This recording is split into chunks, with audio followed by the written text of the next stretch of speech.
ವಿಜೇಂದ್ರ ವಿರುದ್ಧ ಸುಳ್ಳು ಆರೋಪ ಮಾಡಿದ್ರ ಸಿಎಂ ಸಿದ್ದರಾಮಯ್ಯ. ವಕ್ಫ್ ಆಸ್ತಿ ಕಬಳಿಕೆ ವಿವಾದಕ್ಕೆ ಟ್ವಿಸ್ಟ್ ಅನ್ನ ಕೊಟ್ಟಿದ್ದಾರೆ ಅನ್ವರ್ ಮಾಣಿಪ್ಪಾಡಿ. ವಿಜೇಂದ್ರ ವಿರುದ್ಧ ಸಿದ್ದರಾಮಯ್ಯ ಹೇಳಿಕೆ 100% ಸುಳ್ಳಂತ ಹೇಳಿದ್ದಾರೆ ಅನ್ವರ್ ಮಾಣಿಪ್ಪಾಡಿ. 2012-13ರಲ್ಲಿ ವಿಜೇಂದ್ರ ಯಾರು ಅಂತಾನೆ ಗೊತ್ತಿರಲಿಲ್ಲ. ಕಾಂಗ್ರೆಸ್ ಅವರಿಂದಲೇ ವಕ್ಫ್ ವರದಿ ರಿಲೀಸ್ ಮಾಡದಂತೆ ಆಮಿಷ. ವಕ್ಫ್ ವರದಿ ತಯಾರಿಸಿದ್ದ ಅನ್ವರ್ ಮಾಣಿಪ್ಪಾಡಿ ಸ್ಫೋಟಕ ಹೇಳಿಕೆಯನ್ನ ಕೊಟ್ಟಿದ್ದಾರೆ. ರಾಜ್ಯ ಅಲ್ಪಸಂಖ್ಯಾತರ ಆಯೋಗದ ಮಾಜಿ ಅಧ್ಯಕ್ಷ ಅನ್ವರ್ ಮಾಣಿಪ್ಪಾಡಿ ಏನೋ ವರದಿ ಬಹಿರಂಗ ಪಡಿಸದಂತೆ ವಿಜೇಂದ್ರ ಆಮಿಷ ಒಡ್ಡಿದ್ರು ಎಂದಿದ್ದ ಸಿಎಂ ಸಿದ್ದರಾಮಯ್ಯನವರು. ಸಿಎಂ ಸಿದ್ದರಾಮಯ್ಯ ಪ್ರಿಯಾಂಕ ಖರ್ಗೆ ವಿಜೇಂದ್ರ ವಿರುದ್ಧ ಆರೋಪವನ್ನ ಮಾಡಿದ್ರು. ಆದರೆ ಸಿದ್ದರಾಮಯ್ಯರವರ ಆರೋಪಗಳನ್ನ ಸ್ಪಷ್ಟವಾಗಿ ನಿರಾಕರಿಸಿದ್ದಾರೆ ಮಾಣಿಪ್ಪಾಡಿ.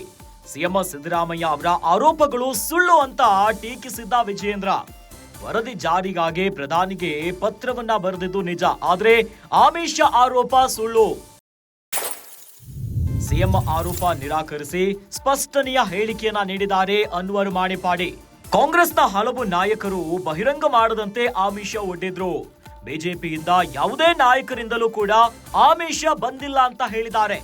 ಇನ್ನು ನನ್ನ ವರದಿಯನ್ನ ಸಿಬಿಐಗೆ ಕೊಟ್ರೆ ಕಾಂಗ್ರೆಸ್ ಬುಡಕ್ಕೆ ಬರ್ತದೆ, ಹೀಗಾಗಿ ವರದಿಯ ವಿರುದ್ಧ ಇಲ್ಲ ಸಲ್ಲದ ಆರೋಪವನ್ನ ಮಾಡ್ತಿದ್ದಾರೆ.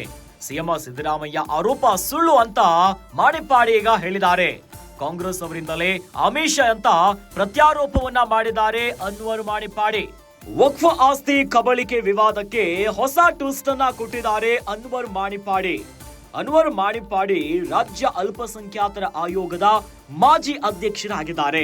ಆದ್ರೆ ಈಗ ವಕ್ಫ್ ಆಸ್ತಿ ಕಬಳಿಕೆಯ ವಿವಾದಕ್ಕೆ ಒಂದು ಹೊಸ ಟ್ವಿಸ್ಟ್ ಅನ್ನ ಕೊಟ್ಟಿದ್ದಾರೆ. ಈ ಟ್ವಿಸ್ಟ್ ಮೂಲಕವಾಗಿನೇ ಈಗ ಹಲವು ಪ್ರಶ್ನೆಗಳು ಉದ್ಭವ ಆಗ್ತಿದೆ. ಅದರಲ್ಲಿ ವಿಜೇಂದ್ರ ವಿರುದ್ಧ ಸುಳ್ಳು ಆರೋಪವನ್ನ ಮಾಡಿದ್ರ ಸಿಎಂ ಸಿದ್ದರಾಮಯ್ಯನವರು ಅನ್ನೋ ಪ್ರಶ್ನೆ ಮೂಡ್ತಾ ಇದೆ. ಯಾಕಂತಂದ್ರೆ ವಿಜೇಂದ್ರ ವಿರುದ್ಧ ಸಿದ್ದರಾಮಯ್ಯ ಹೇಳಿಕೆ 100% ಸುಳ್ಳು ಅಂತ ಅನ್ವರ್ ಮಾಣಿಪ್ಪಾಡಿ ಹೇಳಿದ್ದಾರೆ. 2012-13ರಲ್ಲಿ ವಿಜೇಂದ್ರ ಯಾರು ಅಂತಾನೆ ಗೊತ್ತಿರಲಿಲ್ಲ. ಕಾಂಗ್ರೆಸ್ ಅವರಿಂದಲೇ ವಕ್ಫ್ ವರದಿ ರಿಲೀಸ್ ಮಾಡದಂತೆ ಆಮಿಷ ಅನ್ನೋದಾಗಿ ಆರೋಪವನ್ನ ಮಾಡಿದ್ದಾರೆ.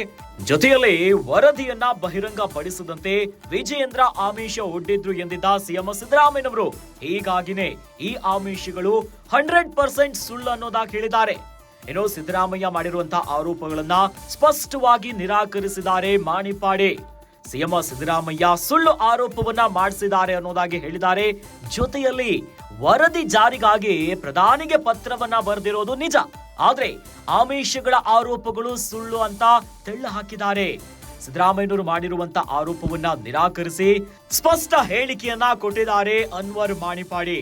ಏನೋ ನನ್ನ ವರದಿಯನ್ನ ಸಿಬಿಐಗೆ ಕೊಟ್ರೆ ಕಾಂಗ್ರೆಸ್ ಬುಡಕ್ಕೆ ಬರ್ತದೆ, ಹೀಗಾಗಿನೇ ವರದಿಯ ವಿರುದ್ಧ ಇಲ್ಲ ಸಲ್ಲದ ಆರೋಪವನ್ನ ಮಾಡ್ತಿದ್ದಾರೆ ಅನ್ನೋದರ ಮೂಲಕ ಸಿಎಂ ಸಿದ್ದರಾಮಯ್ಯನವರ ಆರೋಪಗಳು ಸುಳ್ಳು ಅನ್ನೋದಾಗಿ ಅನ್ವರ್ ಮಾಣಿಪ್ಪಾಡಿ ಈಗ ಸ್ಫೋಟಕ ಹೇಳಿಕೆಯನ್ನ ಕೊಟ್ಟಿದ್ದಾರೆ.